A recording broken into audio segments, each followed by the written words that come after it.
Hello everyone. जैसा कि आप सभी लोगों का ग्रुप डी का एग्ज़ाम चल रहा है, तो आज 24 अगस्त का थर्ड शिफ्ट का एग्ज़ाम ख़त्म हो गया है। तो यहाँ पर उन सारे क्वेश्चंस का एनालिसिस करवाने वाले हैं जो आप आज के आपके जो थर्ड शिफ्ट में पूछे गए, चाहे वो जीके का हो या फिर साइंस का। तो जिन लोगों ने चैनल को सब्सक्राइब नहीं किया है, चैनल को सब्सक्राइब कर देंगे, बेल आइकन को ऑन कर लेंगे, जिससे कि हर एनालिसिस वीडियो का नोटिफिकेशन आप सभी तक पहुंचता रहे। तो चलिए शुरू करेंगे, देखेंगे क्वेश्चंस। उससे पहले आप सभी लोगों को वीडियो को लाइक ज़रूर कर देना है। तो चलिए क्वेश्चन देखते हैं हम अपने।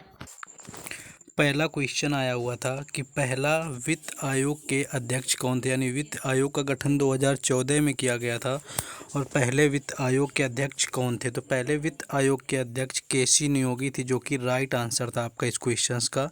केसी नियोगी आपका अगर ऑप्शन में दिया गया था तो वही एग्जैक्ट राइट आंसर था आपका, जो वित्त आयोग के पहले अध्यक्ष थे। नेक्स्ट क्वेश्चन पूछा गया था, मौलिक अधिकार को किस देश से लिया गया। तो मौलिक अधिकारों की बात करें, भारतीय संविधान की मुख्य विशेषताओं के रूप में मौलिक अधिकारों को संयुक्त राज्य अमेरिका के संविधान से लिया गया है। तो ये भी आपका पॉलिटी का क्वेश्चन है। जैसे कि यहाँ पर मौलिक अधिकारों को पूछ लिया गया है कि किस देश से लिए गए हैं, इसी तरह बाकी जो संविधान के पार्ट हैं वो किस देश से लिए गए हैं, ये भी आपको याद रखना है। तो मौलिक अधिकार अमेरिका से लिए गए हैं।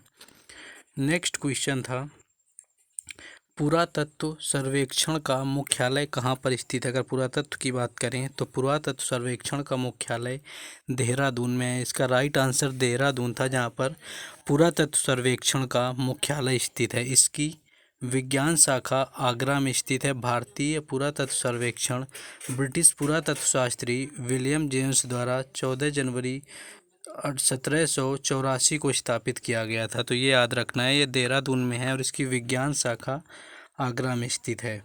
नेक्स्ट क्वेश्चन था, 118 तत्व में कितने प्रयोगशाला में बनाए गए। अगर 118 तत्वों की बात करें कि ये किस प्रयोगशाला में बनाए गए हैं, तो 94 इसका राइट आंसर हो जाएगा, जो कि प्रयोगशाला में बनाए गए हैं। तो 94 आपके प्रयोगशाला में बनाए गए हैं।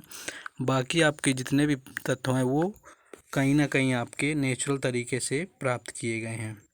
नेक्स्ट क्वेश्चन है, सबसे छोटा नदी द्वीप कौन सा है। सबसे छोटे नदी द्वीप की बात करें तो उमानंद द्वीप जो है, उमानंद द्वीप गुवाहाटी के निकट स्थित है। यह ब्रह्मपुत्रा नदी के मध्य में स्थित सबसे छोटा नदी द्वीप है। हिंदी पौराणिक कथाओं के अनुसार शिव ने पत्नी पार्वती की खुशी और आनंद में इस द्वीप का निर्माण किया था। इसी तरह का सबसे बड़े द्वीप की बात की जाए तो वो भी आपके ब्रह्मपुत्रा नदी में असम के गुवाहाटी शहर में है, जिसका नाम माजुली द्वीप है। सबसे छोटा पूछा गया तो सबसे बड़ा द्वीप भी पूछा जा सकता है। तो सबसे बड़ा द्वीप माजुली भी आपका इसी नदी पर स्थित है और सबसे छोटा उमानंद है। ये जैसा कि बताया गया, माजुली द्वीप को विश्व का सबसे बड़ा नदी के रूप के दर्शाया जाता रहा है।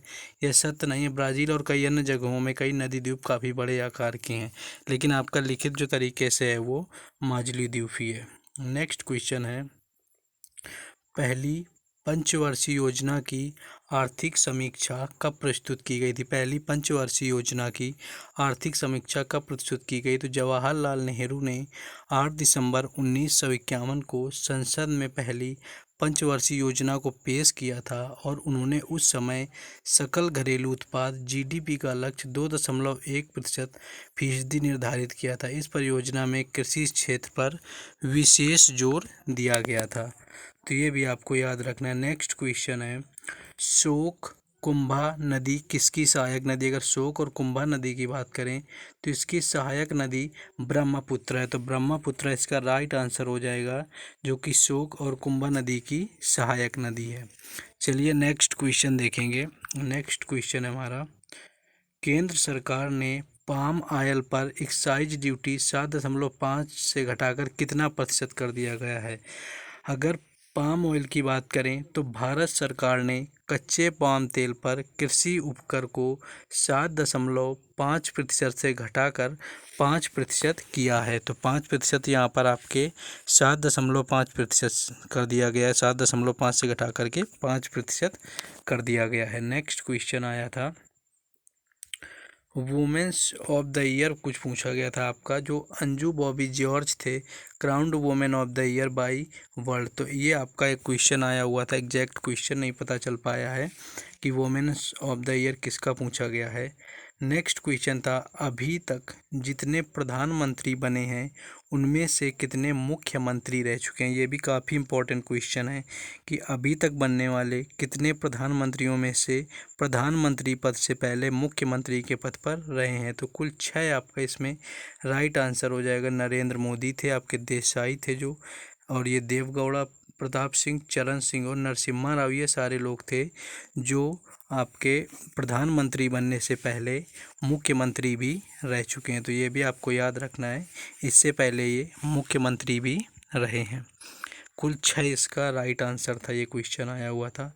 नेक्स्ट पूछा गया था कि इस्लाम धर्म की पवित्र पुस्तक कौन है। अगर इस्लाम धर्म की बात करें तो कुरान इस्लाम का केंद्रीय धार्मिक पाठ है, जिसे मुसलमान ईश्वर की ओर से एक रहस्योद्घाटन मानते हैं। तो जिसे मुसलमान ईश्वर की ओर से रहस्योद्घाटन मानते हैं, तो कुरान इसका राइट आंसर था। और ईसाइयों की बात की जाए तो बाइबिल, हिंदुओं की रामायण और रामचरितमानस, और अगर हम बात करते हैं आपके सिखों की तो गुरु ग्रंथ साहिब। इन सभी धर्मों की आपको अलग अलग पुस्तकें बता दी है, जो कि सिखों की गुरु ग्रंथ साहिब, ईसाइयों की बाइबल, मुस्लिम यानी इस्लाम की कुरान और हिंदू की रामचरित मानस है। भारत के पहले अगर परमाणु परीक्षण पूछा गया था कि परमाणु परीक्षण कब हुआ था, तो परमाणु परीक्षण की बात करें तो 18 मई 1974 को राजस्थान के पोखरण में शांतिपूर्ण तरीके से परमाणु विस्फोट किया गया था। टेस्ट को नाम दिया गया था स्माइलिंग बुद्धा। तो पोखरण जो दूसरा हुआ था, पोखरण 2, ये 1998 में पोखरण परीक्षण रेंज पर किए गए 5 परमाणु बम की परीक्षणों की श्रृंखला का हिस्सा है। नेक्स्ट क्वेश्चन था, अपवर्तनांक का नियम किस पर लागू होता है। अगर अपवर्तनांक की बात करें, अपवर्तनांक का नियम उत्तल, समतल और अवतल इन तीनों पर लागू हो जाता है। तो अपवर्तनांक के नियम की बात की गई थी, तो अपवर्तनांक का नियम इन तीनों उत्तल, अवतल और समतल पर लागू होता है। नेक्स्ट क्वेश्चन था आपका, शुद्ध और अशुद्ध रक्त को कौन अलग करता है।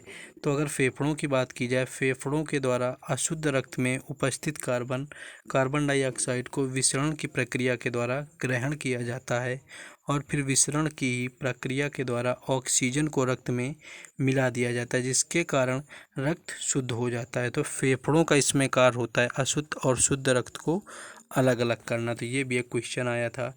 गोलीय दर्पण का एक सूत्र पूछ लिया गया था कि गोलीय दर्पण का सूत्र क्या होगा। गोलीय दर्पण की बात करें तो 1/f equal to 1/v plus 1/u, जहाँ पर f, v तथा u क्रमशः फोकस दूरी, प्रतिबिंब तथा वस्तु दूरी है यहाँ पर। तो ये भी आपको याद रखना है। नेक्स्ट क्वेश्चन था, 2021 में किस महिला को एथलीट्स में लैंगिक समानता का पुरस्कार दिया गया। तो 2021 में अगर एथलीट्स में लैंगिक समानता की बात करें तो वुमेन ऑफ द ईयर का अवार्ड भारतीय एथलीट अंजू बॉबी जॉर्ज को मिला था। Women of the year award ये 2021 का पूछा गया था, जिसका Anju Bobby George right answer था। नेक्स्ट आपका पूछा गया था कि वॉशिंग सोडा का रासायनिक नाम क्या है। तो वॉशिंग सोडा की बात करें तो Na2CO3 sodium bicarbonate washing soda का रासायनिक नाम था। नेक्स्ट क्वेश्चन देखेंगे, रिमूवल ऑफ हाइड्रोजन किसे कहा जाता है। अगर हाइड्रोजन को रिमूव करते हैं या किसी से हटाते हैं तो उसे हम क्या कहते हैं। तो उसे ऑक्सीडेशन यानी ऑक्सीकरण कहा जाता है। तो यानी हाइड्रोजन को हटाना ऑक्सीकरण कहलाता है। नेक्स्ट क्वेश्चन देखेंगे, वात्सल्य योजना किस राज्य की है। तो वात्सल्य योजना की अगर बात की जाए तो वात्सल्य उत्तराखंड के में कोरोना काल में अनाथ हुए सभी बच्चों को मुख्यमंत्री वात्सल्य योजना का लाभ मिलेगा। डीबीटी के जरिए सीधे बच्चों के अकाउंट में सरकारी आर्थिक सहायता दी जाएगी।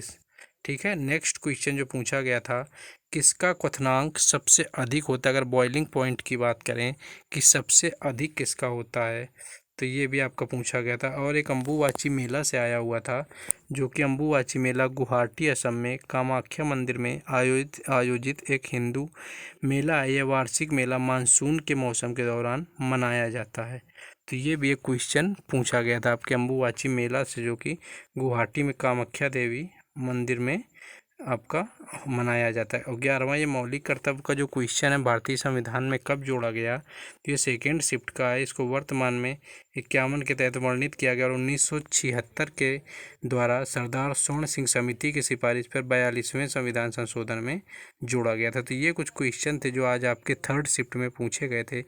अगर थोड़ा भी प्रयास सही लगता है तो आप चैनल को सब्सक्राइब करके हमें सपोर्ट कर सकते हैं, इसलिए चैनल को सब्सक्राइब कर दें, बेल आइकन को ऑन कर दें, जिससे कि हर वीडियो का नोटिफिकेशन आप सभी तक पहुंचता है। और वीडियो को लाइक ज़रूर कर दें, ठीक है, तो इससे हमें मोटिवेशन मिलता है कहीं ना कहीं। तो चलिए फिर मिलेंगे कल नेक्स्ट शिफ्ट के एनालिसिस में। जय हिंद।